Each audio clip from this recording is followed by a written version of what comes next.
इसलिए जितनी जरूरत है उतना उठो धरो, रखो, दे दो, ले लो, और जरूरत के अतिरिक्त ज़्यादा वो फिर नुकसान दे। काम चलाओ तो ठीक है, तो उतना अगर काम नहीं चलाएंगे तो शरीर काम नहीं देगा, तो शरीर के लिए तो उतना ठीक है, लेकिन उसके अतिरिक्त मेहनत करो वो बेकार हो जाएगी। वो अपनी तो मेहनत है नहीं, तो दूसरे की मेहनत है। अपनी मेहनत तो भजन है, दरवाजे में बैठ करके भजन, नाम कमाई कर लो, शब्द के पाए ये सार कमाई, ये घर में जाने की है और ये भटकने की है परदेश में। तो भटका खाओगे दर बदर ठोकर, तरह तरह की लगेगी, गिरोगे और सुनेगा कोई है। घर की तरफ चलोगे तो सब लोग सुनने लगेंगे। महापुरुष क्या क्या कहते हैं और समझा के कैसा कैसा जाते हैं, ये बड़ी मेहनत की है। मेहनत करने के लिए महापुरुषों ने अपने बीजक, अपने चिन्ह छोड़ दिए कि इनसे आधार लेकर के मदद ले लेंगे। तो हम लोग जो है वो उसको जानते ही नहीं, क्योंकि वो तो उनका आधार मिले वचनों का, तो सत्य वचन है। तो सत्य वचन बताने वाला कोई मिले तब तो असर हो, और वो वचन जब समझ में ना आए तो निष्फल है, तो उसका कोई लाभ नहीं है। तो महापुरुष बीजक छोड़ जाते हैं कि माल तुम्हारे सबके पास रखा है, और जब तुमको कोई मिल जाएगा बीजक बताने वाला तो माल मिल जाएगा, बीजक नहीं बताएगा तो माल कभी नहीं मिलेगा। वो कहेगा यहाँ पर है, इसको खोदो, तो जब खुदाई करोगे तो माल मिल जाएगा। और माल नहीं होगा, कहेगा यहाँ खोदो, तो खोदते रहो आप जिंदगी भर, तो जन्मांतरों से खोदते रहे, अभी तक कुछ नहीं पाया। और अगर पा जाते तो छुटकारा हो जाता है। तो बीजक उनके द्वारा पता चलेगा जिन्होंने कमाई की, वो तो बीजक बताएंगे कि माल यहाँ रखा हुआ है, और उनके बताने पर सुलभ हो जाएगा, आसान हो जाएगा, तो प्राप्त कर लो। तो थोड़ा सा जरा सा सुनिए आप, बोलो तो खांसी दूर कराइए।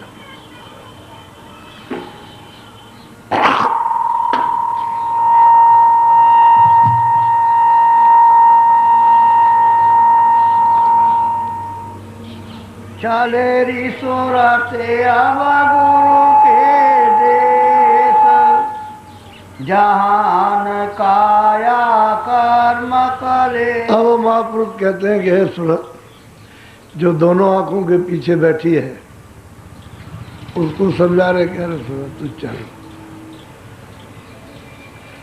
जहां से गुरु आए चल वहां तुझको ले चले अपने देश, क्योंकि तेरे देश को बताने के लिए ही आए यहाँ, तो तू चल हमारे साथ, तो हमको ले चले। और जहाँ हम रहेंगे, जहाँ तू रहेंगे, वो तेरा भी देश हमारा भी देश, चल गुरु के देश। वो सबका गुरु है, सबका पिता है, वो सबका सृजनहार, उसी ने हम सबको भेजा है। तो चल वहाँ, तू बहुत दिन हो गए यहाँ। और ये तन और मन, ये है परदेश। मन भी परदेसी है और तन भी परदेसी। मन जिसके साथ, इंद्रियों के साथ लगा, वो भी परदेसी, और ये तन भी परदेसी है का। इनमें से कोई भी तेरे देश का नहीं है, तो चल तू गुरु के देश चल। वहाँ कोई काया का कलेश नहीं, न कर्त है, न कलेश है, न कर्म है, और न ये तन है, न ये मन है। लेकिन तू जाएगी कैसे? कहते गुरु के संग चल, चल तुझे ले चले। बहुत प्यार से कहते हैं चल, तुझे ले चले तो चल तो दे। बोल तन मन इंद्रिय परदेश, छोड़ो भेख भवन काले। कहते हैं कि तन मन ये तो परदेश है, छोड़ पर तू आके बैठा दी गई, और तू इसके साथ फंस गई। इसको तू छोड़ दे, इस मकान को। ये मकान तेरा नहीं है, अंत में तो वो अपने मकान को ले ही लेगा और तू रोती रह जाएगी तो अपना काम नहीं कर सकेगी। इसलिए पहले से ही ये तन और ये मन जो परदेसी है उसको भवन को छोड़ दे और चल तू अपने, तू शब्द के जहाज पर, नाम जहाज पर बैठ जाते, बैठा देंगे, बैठ जाएगी, चल पड़ेगी, वो ले जाएगा फिर तो। और जब तक नाम जहाज नहीं मिलता उसमें सुरतें सवार नहीं होती है, तो नाम जहाज उसने तो घाट पर लगा रखा, तो जो घाट पर आएगा साफ करेगा बैठ जाएगा। और कूड़ा कचरा जन्म जन्मांतर होगा, घाट पर नहीं साफ करेगा तो नाम जहाज पर बैठ नहीं सकता, तो जा नहीं सकता अपने घर में। उसी जहाज पे बैठ के आया था और उससे उतर करके और चढ़ना भूल गया। अब यहाँ भटक रहा कि हम आए थे और हमारा वो आनंद था, सुख था, हमारी शांति थी, हमारा प्रेम था, तो कभी इधर ढूंढेगा, कभी उधर ढूंढेगा, कभी इसमें, कभी मित्रों में, कभी बच्चों में, कभी किसी में, यहाँ ढूंढता फिरता और प्रेम कहीं मिलता नहीं। अब उसी प्रेम को, उसी आनंद को, उसी ज्ञान को ढूंढते फिरते हो, लेकिन वो यहाँ है नहीं है। तो अब जहाँ से उतर गया, बस नीचे जैसे उतरा तैसे बस भटक गया, फंस गया इसमें, वो देखने में लग गया तब तक छूट गया, रह गया भाई। अब कोई चढ़ाने वाला ना मिले, भेद बताने वाला, तो उसमें चढ़ नहीं सकता। और नाम ही सब कुछ है, उसी नाम को शब्द कहते हैं, उसी को आवाज कहते हैं,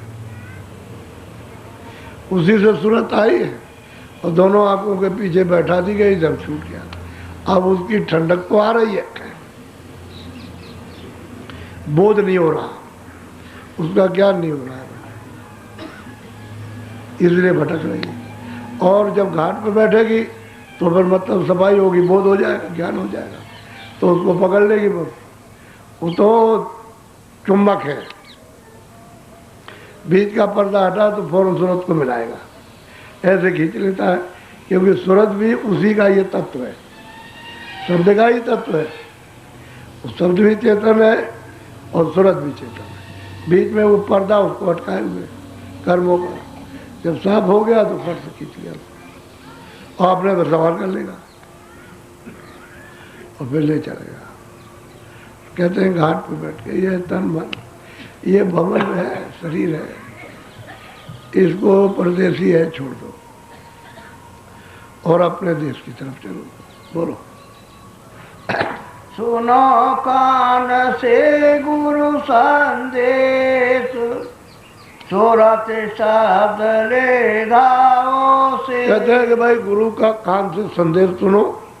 वो तो बात यह है कि शब्द को पकड़ो, नाम को पकड़ो और फिर चलो अपने देश।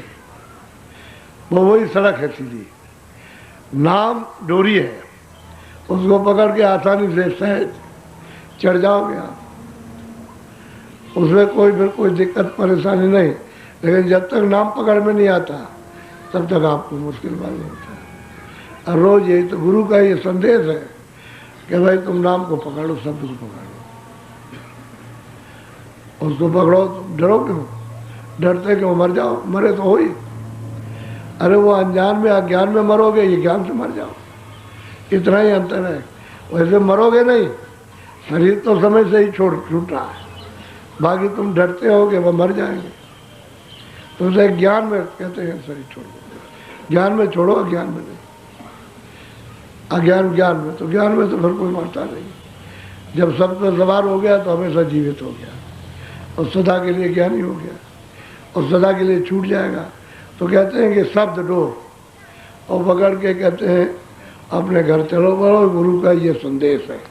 और वहाँ से वो आए इसीलिए कि चलो हम तुमको ले चलेंगे।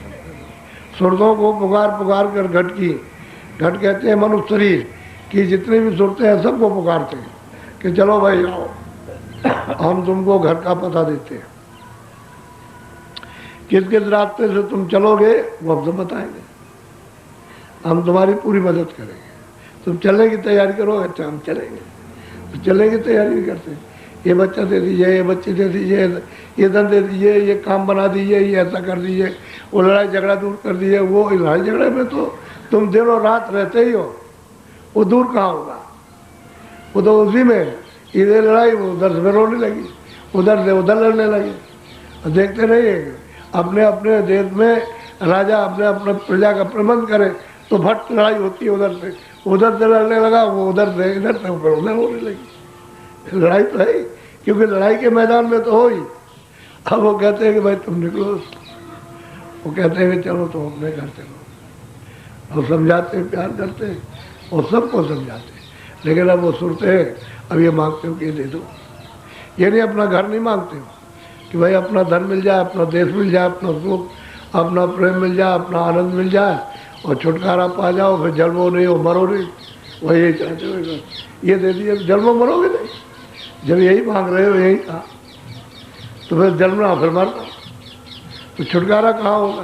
तो कहते हैं सब सुनो, कान दे संदेश, समझ गए?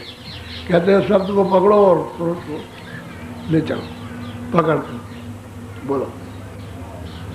ब्रह्मा विष्णु गौर गणेश जान नारद सार। कहते वहां ब्रह्मा न पहुंच सकते, न विष्णु न शिव पहुंच सकते, न ईश्वर पहुंच सकता, न वो कहते हैं ऋषि और न मुनि वहां पहुंच सकते, न योगी पहुंच सकते, न वहां राम जाएंगे न वहां कृष्ण जाएंगे, कहते हैं कोई वहां जाता नहीं। वो तो मतलब ये है कि ऐसा मालिक का देश है अभिचल और अखंड, जो कभी चलायमान नहीं होता। ये तो सब देश चलायमान है, सब के सब। तो कहते तुम डरते क्यों? अरे भाई सीधे चलो, इधर क्यों जाते हो, उधर चलो, इन्होंने तो जाली पीछे बैठा है, ये तो फंसाए हुए जाने कब देंगे। तो कहते तुम चलो, डरते डरो मत, ये वो वहाँ नहीं है, ना वो जा सकते हैं ना है वहाँ। कहते तुम निर्भय होकर के अपने देश में पहुँचो। बहुत प्यार से समझाते, चलो हम मदद करेंगे तुम्हारी। ये क्या मांगते हो?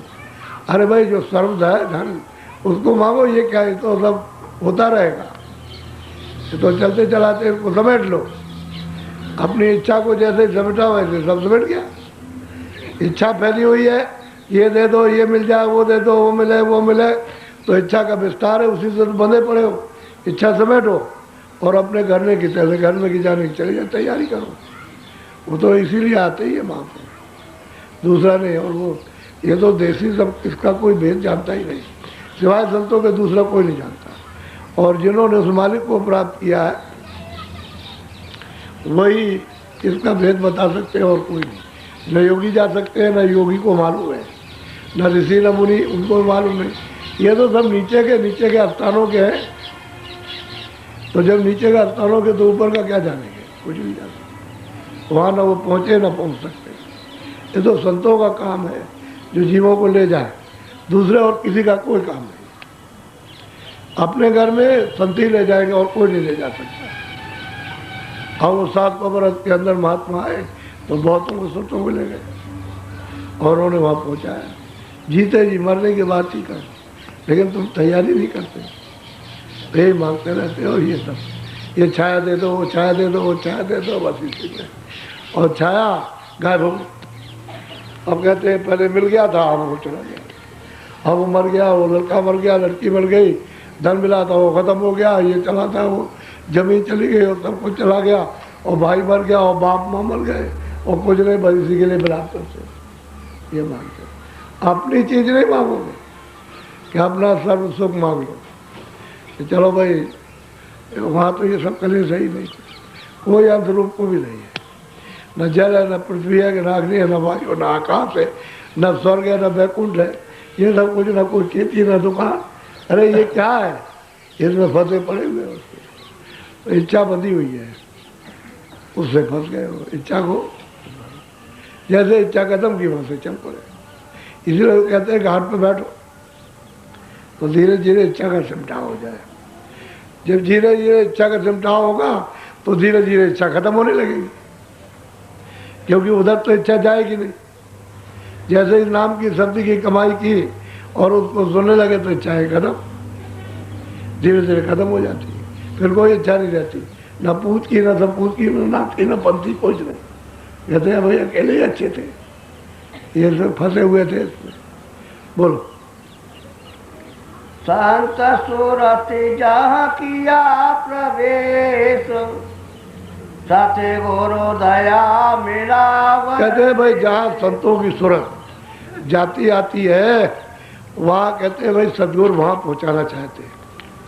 वहाँ से आए उसी देश से, और उसी देश में सुरतों को ले जाना चाहते। उसी समुद्र से, सागर से ये सुरतों को दिया गया। वो तो खचाखच भरा हुआ, उसमें से थोड़ा दे दिया और क्या है, इनको दे दिया। सुरतों की रचना है, सुरते सिमट जाए कोई रचना नहीं। न पशु रहे, न पंछी रहे, न आदमी रहे, कोई सब जब समटे तो यहाँ कोई रचना नहीं हो सकती। न कोई कारखाना, न कोई दफ्तर, कौन बनाए लगाएगा? जब सुरते ही नहीं है तो बनाएगा कौन? सारा खेल सुरतों का है, जीवात्माओं का है, जो दोनों आंखों के पीछे बैठी हुई है। चाहे वो पशु में बैठे, चाहे पंछी में बैठे, चाहे कीड़ों में, चाहे मनुष्य शरीर में, खेल इन्हीं का है। यही चेतन है। इस चेतन को इसमें बंद कर दिया तो चेतन और जड़ मिलकर के काम करने लगा, तो आप समझ नहीं पाए, जड़ में फंस गई। और जब निकल गई इधर से तो ये काम खत्म हो जाएगा। सुरतों का ही खेल है। मिट्टी का कुछ खेल नहीं। मिट्टी को ऊपर बनाओ तो चलेगी नहीं, मिट्टी में मिट्टी रखो, मिट्टी में मिट्टी रखो, लेकिन सूरत जब नहीं रहेगी तो वहाँ मिट्टी भी नहीं रख सकते। खेल सब सूरत का है। जब सूरत शरीर से निकल जाती है तो आँख वही है, हाथ पैर वही है, सब कुछ वही, न सुनता न देखता न कुछ नहीं, सब खेल खत्म। उसी का जौहर है और कुछ नहीं। अब वो निकल गई, अब पशु में डाल दी तो वहाँ, अब उसका भी वहाँ से निकाल दिया तो वहाँ भी कुछ नहीं। ये तो सब मिट्टी है, मिट्टी की मिट्टी में मिल जाएगी, बाकी खेल उसी का है। तो रचना बैठेगी तो सूरत से बैठेगी, जीवात्मा से, और जीवात्मा नहीं रहेगी तो कोई रचना नहीं। अब यहाँ से सब जीवात्मा चली जाए तो यहाँ कुछ नहीं, क्या न कोई राजा न कोई रैया, न कोई मनुष्य शरीर है न पशु शरीर, कुछ नहीं है।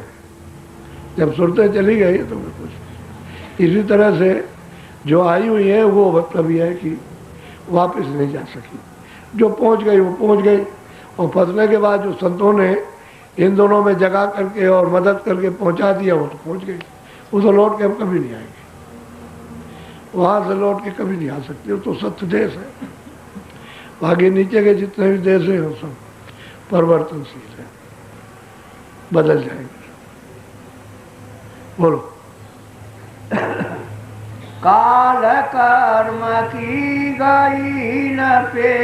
अब वो महापुरुष कहते हैं, जो आते हैं कहते हैं वहाँ काल नहीं है, कर्म नहीं है। ना ये कर्म है, न पाप है, न पुण्य है, न अच्छा न बुरा, न वहाँ दुख है, न सुख है, न रोग है, सुख कुछ नहीं वहाँ। कहते हैं वहाँ किसी की पेश नहीं जा सकती। वो तो दयाल देश है, काल देश तो यहाँ है। तो जो काल देश है वो अपना कर्म कर्जा बांट करके और अपना वसूल कर रहा, इसी का दुख है। कभी तुम सुखी हो गए, प्रसन्न हो गए, छड़े, और रोने लगे छड़े, तो दुख है, और दुख है, दुख दुख इसी में रो रहे, और है यहाँ दुखी, क्या करें।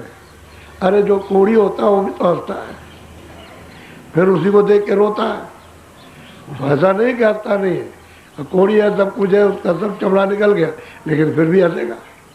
अब क्या करें, जिस भोग को भोग रहा है उसको भोग ही रहा है।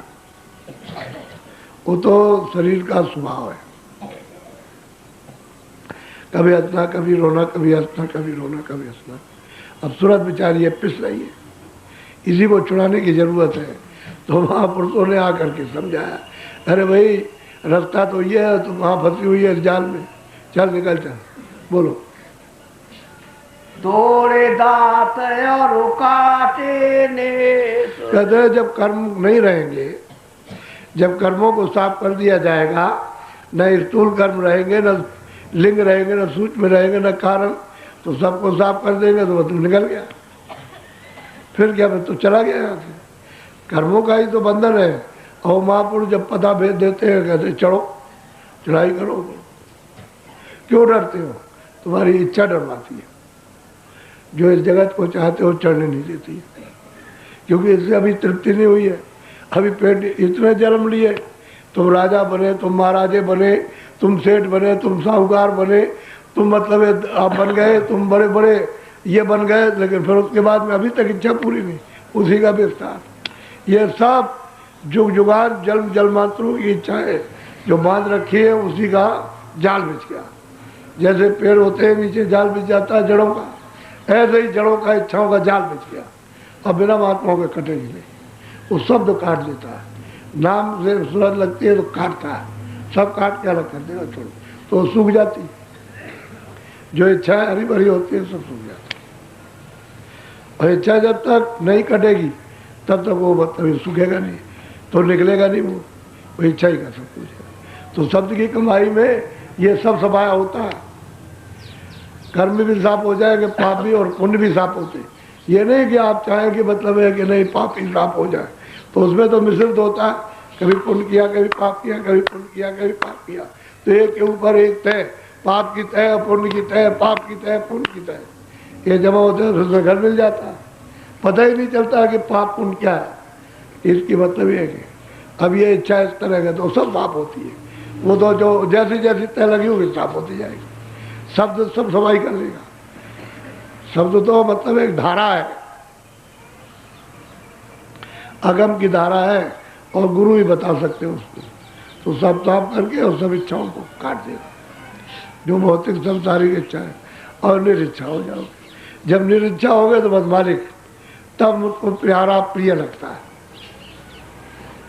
तब सूरत मतलब ये चलती है कि हम मालिक का दर्शन करें। बोलो। सत्य गुरु को अब करूँ आदेश, सत्य गुरु पूरे धनी धने। कहते भाई जो यहाँ आते हैं वो तो आदेश देता ही है कि जाओ तुम पूरे हो, वहाँ जाओ तो पूरी पहले करके आते हैं। उनमें कोई कमी नहीं होती किसी तरह की, लेकिन सम होते हैं। समुद्र जैसे गंभीर होता है इसी तरह से गंभीर रहते हैं, उथल पुथल नहीं होती, समान रहते हैं। क्योंकि सुरतें तो सब वही की है, इसलिए उनमें समान, उनमें उथल पुथल नहीं होती है, ऊंचा नीचा बिल्कुल समान रहते हैं। तो कहते हैं उनको आदेश करके हमने भेजा कि जाओ वहाँ जीवों को जगाओ, चिताओ, समझाओ, बताओ, मदद करो, उनकी सफाई करो और ले आओ। तो कहते हैं जो वहाँ गए पूरे, अधूरे नहीं है पूरे, उनको हमने भेजा है, अपने देश से भेजा है कि जाओ बताओ उनको कि भाई तुम बहुत दिन यहाँ हो गए, तुम यहाँ फंस गए, आकर के भूल गए हो, अब चलो मैं तुमको रास्ता बताता हूँ, चलो अपने घर पे चलो, ये तुम्हारा घर नहीं है। तब ये जीव तैयार हुए, और तैयार हुए, जो एक पहुँचा तो उसने 10 को तैयार किया कि चलो चलने की तैयारी करो। 10 पहुँचे तो 100 पहुँचे वहाँ। इस तरह से रास्ता खुल गया। महात्माओं ने दया करके रास्ता खोल दिया कि सीधे चलो, लेकिन रास्ता तुम्हारे सबके पास है, रास्ता यही से जाने का, कोई भी जाएगा यही से जाएगा। ये दोनों आंखों के मध्य में सूरत बैठी है तो यहीं से उसको जाना, क्योंकि यही आकर के बैठ गई, अब यहीं से ऊपर जाना उसको। और वो नाम सामने डोरी लगी हुई है, वो तो गुंजार माल है, बस ये है कि उसने लगोगे तो पकड़ना, बीच में सफाई हो जाए पकड़ लो। जैसे उंगली नाम की पकड़ी आपने, उस शब्द को पकड़ा, बस काम बना आपका। वो तो आँख भी खुल जाती है, कान भी खुलते हैं, तो दोनों देखने का काम आँख करती है, सुनने का काम कान करते हैं, वो सब कुछ होने लगता है। लेकिन शब्द को पकड़ने की जरूरत, क्योंकि शब्द में प्रकाश है और प्रकाश में आवाज है, तो दोनों चीजें दिखाई देती हैं, प्रकाश भी दिखाई देगा, शब्द भी दिखाई देगा, दोनों चीजें मिलेगी। लेकिन सब शब्द की महिमा है, नाम की, उसी को नाम कहते हैं। नाम जी जब जागे जोगी, नाम को जीवात्माएं पकड़ के जाग जाती और योग पद को प्राप्त कर लेती। नाम असली चीज है, इसलिए नाम की कमाई करना चाहिए, और बगैर उस पर छुटकारा नहीं होगा। तो अब आप ऐसा करो कि थोड़ा भजन पे बैठाऊंगा, भजन पर। वैसे तो मैं कुछ किस्सा कहना चाहता था, लेकिन मेरा गला साथ नहीं दे रहा, कब बहुत हो गया है, क्योंकि मैंने अभी बहुत मेहनत की है और अभी मैं ठीक भी नहीं हो पाया था। तब तक आप लोग चड्डी लेने लगते हो, हर तरह से परेशान करते हो, सुबह शाम रहे तब ठीक भी है। हर बार जिधर से वो गली कूचे में, इधर से उस दीवार के उधर उधर कहीं भी जाइए वही परेशानी, बहुत परेशान कर देते। तो अब मैं भजन पे बैठा हूँ। जब आप पहले समझ लो, जब आपसे कहा जाएगा तभी आंख और कान खोलना, बाकी यहाँ बैठकर इधर देखो, इधर ये सूरत बैठी हुई है दरवाजे पर, एक दरवाजे के बाहर है द्वार पर, जैसे दरवाजा है इस पर यहीं बैठी है, बस ऐसे बैठ गई, ऐसे ये ऐसे बैठी हुई है दरवाजे पर, शरीर के अंदर नहीं है। इसलिए ये इस आकाश के ऊपर है, ये जो आकाश है, दोनों आंखों का आकाश है, इसके ऊपर है। उसने ऐसी रचना की है कि ये आकाश ये है और उसके ऊपर बैठी, तो जितना भी गंदगी जमा होती है वो ऊपर जमा होती है, उसी को कहते हैं सूरत का हृदय। और वही उसके चारों तरफ यानी मन बुद्धि चित्त बैठे हुए उसी जगह पर, तो कहते हैं कि मन बुद्धि चित्त है, इसको आप निर्मल कर लो, अंतःकरण को निर्मल कर लो। जब मन बुद्धि और चित्त को निर्मल करो, अंतःकरण को, तो मुझे पा सकते हो, तो मुझे मैं मिल सकता हूँ। और जब मन बुद्धि चित्त निर्मल नहीं है, अंतःकरण निर्मल नहीं, तो मुझे नहीं पा सकता, तब नहीं पा सकता। आकाश के ऊपर ही सब जमा है और वही ये सफाई करनी है। तो अब जीवों को तो मालूम नहीं, उनको समझाइए तो कोई कुछ पहले का समझ बैठा है, तो उसको कोई कुछ कहता, कोई कुछ कहता, उसकी समझे भी नहीं आता। लेकिन जो लोग कुछ समय तक करने लगते हैं तो समझ में आने लगता है। जब कान काम करते हैं, आँख काम करती है, तब कहते हैं भाई दरवाजा तो इधर जाने का है, वो तो हम सब भूल में पड़े हुए थे, तब समझ में आने लगता है ये भी विद्या ही है, ये परा विद्या है, ये अपनी सुरतों की सच्ची विद्या है। भारतवर्ष में तो ये रहती है, लेकिन ये है कि कहीं कहीं रहेगी जरूर, पर वो कहीं कहीं मिलती है, सब जगह आपको नहीं मिलेगी। वो तो जो इस विद्या को जानते होंगे वही मिलेगी, बाकी किताबों से कुछ नहीं मिल सकता। किताबें कितनी भी रखो अपने बाबू से कुछ नहीं, क्योंकि किताबों वाले तो कुछ जानते देखते नहीं, उनको तो रास्ता नहीं मालूम। वो तो कमाई जब की जाए तब रास्ता मिलता है, तब उनको सच्चा ज्ञान होता है। किताबों में तो इशारा है, तो इशारे का पता चलेगा, वो कुछ नहीं मालूम होता। अच्छा, जो वहाँ हाल है वो कुछ लिखा नहीं, वो लिखने में नहीं आ सकता, तो इशारे किए, तो इशारे किए उनसे समझ में नहीं आएगा। इसलिए महात्मा वो कमाई, वो रास्ता बताते हैं जिससे कमाई हो जाए और आप उसको प्राप्त करने लगो। तो असल में ये है इधर, और एक ही रास्ते से भजन होता है। भजन कोई बाहर थोड़ी कुछ हो रहा है कि शोर कुछ मचाओ, अरे भजन तो 24 घंटे इधर अंदर हो रहा, और घंटा घड़ियाल तो तुम्हारे मनुष्य मंदिर में बज रहे घनघोर, और जब कान खुल जाए तो सुनाई तुमको दे कि कैसे कैसे घंटा घड़ियाल। ये घंटा घड़ियाल बड़े बड़े मंदिरों में क्या चीज़, कुछ नहीं है, इसकी आवाज़ कुछ नहीं, जो तुम्हारे अंदर बजता है वो सुनने को जब मिलेगा मालूम होता है कि समूचे मतलब ये है कि तीनों लोकों में बज रहा है, और तीनों लोकों में बज भी रहा। तो अब बैठ जाओ थोड़ा भजन पर, आँख और कान बंद करना, कपड़ा मुँह पे डालो ताकि कोई देख न सके। वो ऐसा बैठो ताकि आदत पड़ जाए कि कहीं भी बैठो कपड़ा डाल लो, तो देखना चाहिए। ये भी तो एक गोपनीय चीज़ है। अपना चुपचाप बैठ जाओ भजन पर सबके सब।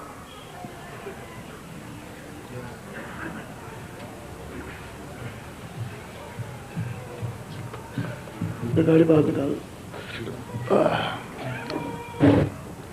गाड़ी बाहर निकालो, बैठ जाओ।